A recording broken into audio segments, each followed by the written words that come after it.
안녕하세요. 우리 오늘은 천재 박영목 교과서 편 우리 자습서로 시험 대비를 한번 해볼 겁니다.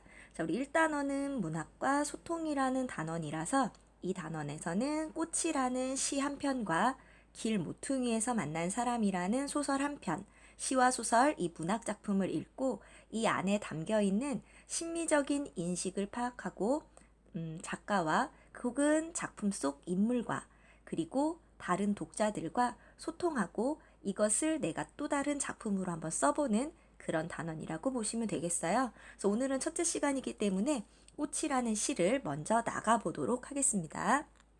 뒷장 가볼까요? 자, 그럼 우리 단원의 길잡이, 우리 이번 단원에서 어떤 걸 배워야 되냐? 바로 학습 목표, 우리 아까 얘기했죠? 문학은 심미적 체험을 바탕으로 한 다양한 소통 활동임을 알고 문학 활동을 할 수 있다라고 했습니다.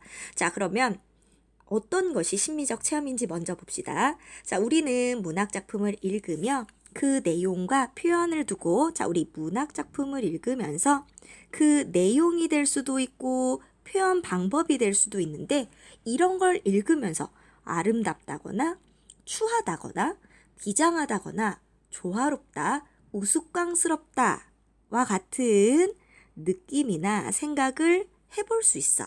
자, 이걸 바로 독자의 심미적인 체험이다 라고 부릅니다. 자, 뭐가 심미적 체험이다? 작품을 읽으면서 내용 안에서 혹은 표현 방법 안에서 내가 뭔가를 느꼈다면 그것은 심미적인 체험이라고 볼 수 있어. 보통은 아름답고 가치 있는 걸 찾는 거라고 생각할 수 있는데 단지 작품 안에 아름다운 것만 있는 건 아니거든. 예를 들면 추한 인물을 보여줘서 와 이거 너무 추한데 이렇게 살면 안 되겠다 라는 걸 느껴볼 수도 있고 비장한 인물의 모습이나 자연과 조화를 이루는 모습 혹은 우스꽝스러운 모습 안에서도 재미를 느낄 수 있고 이런 것들 모든가 다 심미적 체험이라고 볼 수 있어요. 자, 그럼 우리 심미적 체험을 하고 나서는 우리는 작가나 작품 속의 등장인물과 무언의 말이 없는 대화를 나눌 거야. 자, 작가가 왜 이렇게 표현했을까? 작가의 의도는 무엇일까? 등장인물은 왜 이런 말을 하는 걸까? 얘는 어떤 사고방식을 가지고 있지? 자, 만약 나라면 어떻게 했을까? 이런 것들이 직접 만나서 하는 거 아니죠? 내 마음속에서 일어나는 대화, 이것도 소통이라고 볼 수 있고요. 작품을 읽고 나서 이것을 읽은 다른 친구들과 감상을 나누는 거, 요것도 소통이라고 볼 수 있죠. 자, 이렇게 우리는 작품을 읽고 작가나 인물과 대화해 볼 거고요. 또 다른 친구들과 대화하면 어떻게 되는지 한번 알아보도록 할 겁니다. 자, 이렇게 소통까지 했을 때 어떤 효과가 있을까? 아무래도 훨씬 더 능동적으로 감상할 수 있고 좀 더 깊이 있게 이해해 볼 수도 있고 또 내 삶이나 나에 대해서 성찰해 볼 수도 있겠죠? 자, 그래서 우리 이번에는 첫 번째, 꽃이라는 시를 감상하고 시를 읽은 감상을 다른 친구들, 바로 다른 독자와 나눠보고 자, 그리고 우리 글도 써볼 거랬어. 꽃을 모방해서 비슷한 시를 한 편 지어보도록 할 겁니다. 자, 그러면 본문으로 가볼까요? 자, 먼저 알고 가기. 자, 우리 지금 아까 심미적 체험에 대해서 봤어. 자, 심미적 체험은 뭐다? 작품을 읽으면서 내가 느낀 거, 이게 바로 심미적 체험이다. 그럼 심미적 체험을 하면 뭐가 좋다? 우리 아까 능동적으로 감상할 수 있다고 했고, 또 세계에 대해서 깊고 넓게 이해할 수도 있고, 또 나를 성찰해 볼 수도 있다라고 했습니다. 자, 우리 시라고 하는 것. 자, 시는 마음속에 떠오르는 생각이나 느낌을 바로 주제를 운율이 있는 언어로 압축해서 표현한 운문 문학을 시라고 부르죠. 자, 그래서 생각이나 느낌이 주제, 운율은 리듬감, 박자처럼 노래처럼 느껴지는 요소를 말하고 압축, 짧게 줄여서 말합니다. 자, 이렇게 짧게 줄여서 표현하니까 시어는요, 그 안에서 운율도 느껴지고요. 함축적 의미, 우리 보통 상징적 시어가 사용되면 함축적 의미를 지녔다라고 얘기할 거고, 자, 다양한 표현 방법들이 나오게 될 겁니다. 그래서 우리 이런 것들을 고려해서 시를 감상해 줘야 되겠어요. 자, 그러면 좋아하는 시를 한번 떠올려 봐라 라고 했는데 이거 왜 떠올려 보는 거게? 그 시에서 어떤 점이 좋았는지 바로 그 시를 읽고 심미적 체험을 했던 거 요것에 대해서 한번 얘기해보자 라는 거예요. 자, 이렇게 어떤 것을 읽고 자, 내용에서 이런 부분 너무 멋있었어 라든지 나 이 표현 방식이 너무 참신하고 재밌었어 라든지 이런 것들이 바로 심미적 체험이라는 거. 자, 그러면 이렇게 심미적 체험을 하고 나서 내 삶을 되돌아보고 내 삶을 바꿔나갈 수도 있겠지. 그래서 심미적인 체험을 바탕으로 우리는 사회에 대해서 좀 더 깊이 있게 이해하고 작품을 더 잘 이해할 수도 있고 또 나를 성찰할 수도 있다고 했습니다. 자, 그러면은 뒷장으로 가봅시다. 우리 꽃이라는 시를 볼 거예요. 자, 우리 현대시 꽃입니다. 자, 우리 볼까? 꽃은 존재 사이에서의 의미 있는 관계를 맺고 싶어하는 소망을 노래하는 시로. 자, 그럼 뭐예요? 존재 사이에서 의미 있는 관계를 맺고 싶어하는 소망. 요것이 바로 주제. 자, 인간의 삶에 관한 심미적 인식이 잘 형상화되어 있다. 시를 감상하며 내용과 표현의 아름다움을 살피고 시의 의미를 파악해보자 라고 했어요. 자, 그래서 소망을 나타내기 때문에 특징 간절한 어조. 자, 자신의 소망을 간절하게 이야기할 거고 자, 의미 있는 존재를 꽃이라는 시어로 상징합니다. 자, 상징이기 때문에 함축적 의미를 담은 시어 꽃이 등장한다는 것. 자, 그러면 본문으로 가봅시다. 김춘수의 꽃. 워낙에 유명한 작품이에요. 이렇게 존재의 본질에 관한 시들로 유명한 시는 김춘수의 꽃, 그리고 꽃을 위한 서시라는 시가 있고 또 오렌지라는 시도 있습니다. 모두 다 존재의 본질을 탐구하는 시들이라는 거 알아두시면 되겠고 아무래도 존재의 본질이기 때문에 정서보다는 그 안에 담겨있는 의미, 생각이 훨씬 더 중요하기 때문에 우리 이런 시들을 주지주의라고 합니다. 의미를 더 중요시한다. 정서보다는. 자, 내용 한번 볼까요? 나가 등장했어. 화자, 내가 그의 이름을, 자, 내가 그의 이름을 불러주기 전에는, 자, 이름을 부르는 행위가 나왔지? 자, 이름은 그 사람의 존재라고 본다면, 혹은 존재의 그 가치, 혹은 존재라는 것에 대한 어떤 관계의 이름 있잖아. 내가 친구라고 이름을 불러준다거나 혹은 나와 내가 좋아하는 사람 이렇게 이름을 불러줘. 자, 존재에 대해서 인식을 해주기 전에는 그는 다만 하나의 몸짓에 지나지 않았다. 자, 몸짓에 지나지 않았다. 내가 그 사람의 존재를 인식하기 전에는 걔는 그냥 나에게 의미 있는 존재가 아니죠. 내가 예를 들면 내 친구에게 그냥 나 친구 아니었어? 그랬다가 내가 친구라는 이름을 불러줬어. 존재를 인식해줬어. 걔와 나의 특별한 관계가 형성됐어. 그렇다면 그때는 의미 있는 존재가 되지만 내가 그 애를 친구라고 인식하기 전에 존재를 인식하기 전에 걔는 그냥 하나의 의미 없는 존재. 무의미한 존재? 나에게 있어서 말이야. 의미가 없는 존재에 지나지 않았어요. 자, 그럼 우리 1년에서는 나와 그의 관계에 있어서 내가 이름을 부르기 전 그는 의미가 없는 존재였다. 2연으로 가면 내가 그의 이름을 불러주었을 때 역시 이름을 부르는 행위, 이름을 불러주기를 했을 때 자, 그럼 내가 그의 존재를 인식해 줬을 때 그는 나에게로 와서 꽃이 되었다. 우리 꽃이라고 하면 아름답고 가치 있는 것. 여기서는 어떤 존재? 의미 있는 존재가 되었다. 몸짓과 대조적인 시어죠. 자, 몸짓은 의미가 없었다면 꽃은 의미가 있는 존재로 바뀌게 되었어. 자, 그럼 이름 부르기를 통해서 자, 그 전에 의미 없는 존재에서 바로 의미 있는 존재, 가치 있는 존재로 변화했다. 뭐가? 그가 나에게. 자, 그러면 내가 그의 이름을 불러준 것처럼 존재를 인식한 것처럼 누가 나의 이 빛깔과 향기에 뭐라고 돼 있니? 존재의 본질, 나의 본질에 알맞는 자, 우리 알맞은이 맞는 표기지만 시기 때문에 문법적으로 틀리게 표기해도 상관없어. 원래는 알맞은이 맞는 표기입니다. 하지만 의도적으로 틀리게 썼죠. 자, 내 본질에 알맞은 누가 나의 이름을 불러다오 소망이죠. 자, 뭐 하고 싶어? 나도 내 본질을, 누군가 내 존재를 인식해 주었으면 좋겠다. 소망이 나왔고, 그에게로 가서 나도 그에게 꼭 의미 있는 존재가 되고 싶다. 역시 소망이 나왔죠? 우리 아까 위에서는 나가 그를 불러줬다면 이번에는 그가 나를 불러주어서, 누군가 그가 나를 불러줌으로써 의미 있는 존재가 되고 싶다. 자, 그러면서 우리 다시 뭘로 바뀌어? 우리들은, 자, 그럼 먼저 내가 그를 불러줬고 그가 나를 불러주고, 자, 이번에는 뭘로? 우리로 바뀌었습니다. 자, 그럼 우리 지금 봐봐. 자, 아래로 내려올수록 의미가 점점 확대되고 있죠. 확대. 자, 우리 이렇게 확대되는 거 우리 점층적이다 라고 이야기해요. 점층적.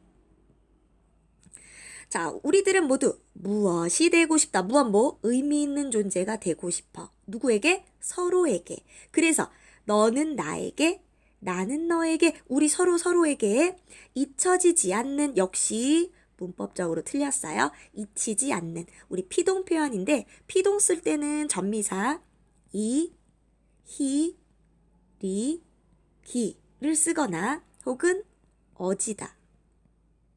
뭐뭐하게 되다. 뭐뭐 되다. 요 둘 중에 하나만 쓰는 거야. 그래서 잊히다, 잊게 되다. 자, 요런 식으로 써야 되는데 지금 잊, 히, 어지다 두 번. 이중피동이죠. 그래서 잘못된 표기입니다. 하지만 시니까 문법은 틀려도 괜찮아. 자, 잊히지 않는 하나의 눈짓이 되고 싶다. 자, 서로에게 의미 있는 존재가 되고 싶다라는 소망을 말하고 있죠. 자, 되고 싶다, 되고 싶다 반복하면서 운율 만들고 있고요. 자, 간절한 소망을 나타내는 어조로서 어떤 존재가 되고 싶다? 서로에게 의미 있는 존재, 서로 진정한 관계를 맺기를 소망한다. 이게 바로 이 시의 주제다라고 이야기했습니다. 자, 그럼 뒷장으로 가볼까요? 자, 우리 상징적인 의미 부여했어요. 꽃, 별표. 자, 시인의 생각을 나타내는 추상적 존재. 우리 추상적이라는 거 뭐죠? 눈에 보이지 않고 만질 수도 없고 냄새도 소리도 나지 않는, 그러니까 우리 머릿속에 있는 그런 관념적인 존재. 그러니까 꽃은 실제로 우리가 보고 냄새 맡고 만지는 꽃이 아니라 의미 있는 존재, 우리가 어떤 서로 특별한 관계, 자, 이것을 꽃으로 표현하고 있고요. 자, 이름 부르기를 통해 의미를 부여받았고, 자, 서로의 의미와 관계가 확인된 존재로서의 꽃입니다. 자, 바로 이름 부르기는 어떤 역할을 하고 있지? 바로 대상의 존재를 인식했고, 의미를 부여했고, 진정한 관계를 맺는 과정이라고 볼 수가 있어요. 자, 그러면 문제 풀어주시고, 우리 문제는 이따가 한꺼번에 쭉 풀고 채점하시면 됩니다. 자, 그럼 내용 학습 볼까요? 다음 활동을 하면서 시의 내용을 정리해보자. 자, 이름을 부르는 행위. 자, 어떤 의미다? 자, 벌써 무의미한 관계에서 의미 있는 관계, 의미 있는 존재로 변화하게 만드는 역할을 합니다.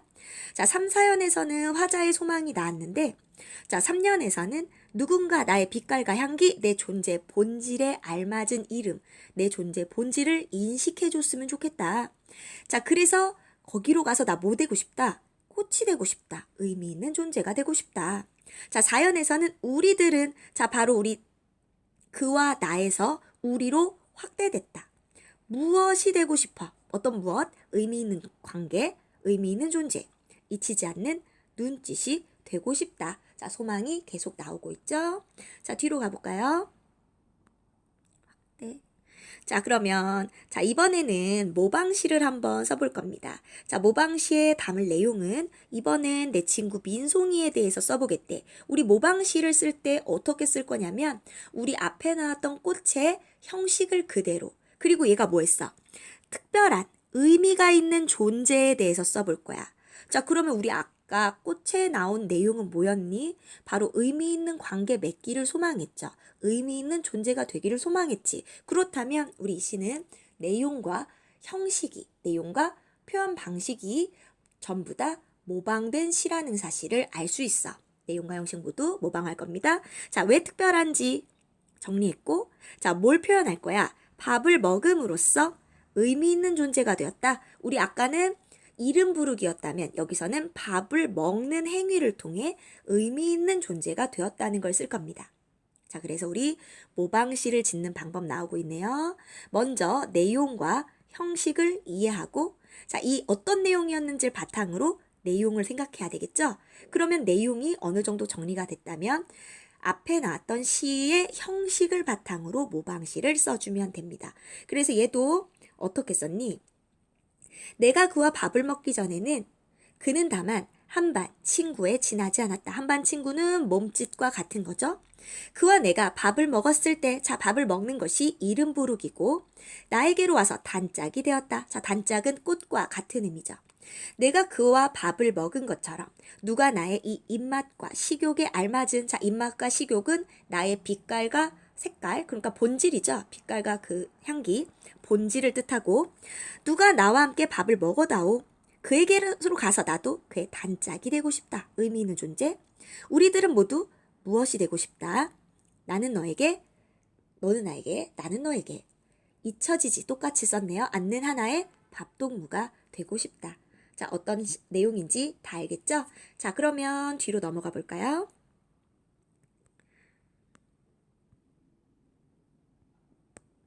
자, 완성된 시를 친구들과 함께 읽어봅시다.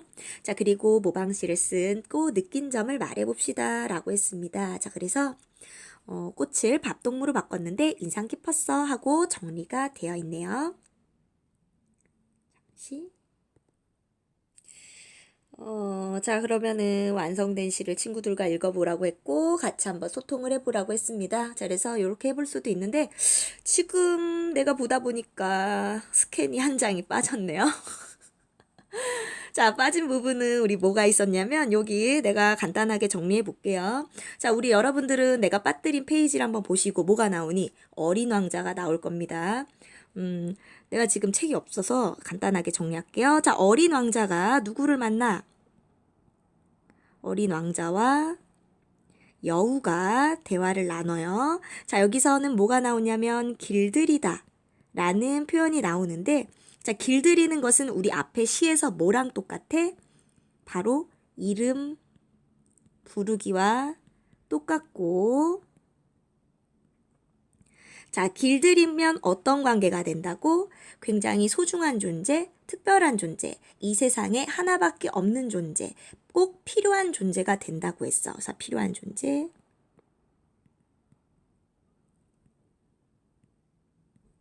특별하고 소중하다. 자, 요렇게 된다라는 거 우리 본문에서 정확하게 찾아서 보시면 되겠고, 자, 그러면 이것은 이름 불러서 뭐가 되는 것? 바로 꽃이 되는 것, 혹은 무엇이 되는 것, 그리고 잊히지 않는 눈짓이 되는 것. 자, 요것과 같죠? 자, 바로 무엇이 되는 것? 바로 특별한 관계, 바로 의미 있는 존재. 자, 그리고 서로 진정한 관계를 맺는 것. 자, 요것에 대해서 이야기하고 있습니다. 자, 여기 내가 빠뜨렸는데 요거도 꼭 보시고 문제 풀면서 우리 모르는 것은 질문해 주시면 되겠어요. 우리 어디까지 풀어야 되냐면 우리 핵심 문제 끝까지 풀어주시고, 자, 문제는 프린트로 줄 거거든. 자, 문제 프린트까지 완성을 해가지고 오시면 됩니다. 문제까지는 숙제예요. 자, 그러면 수고하셨어요.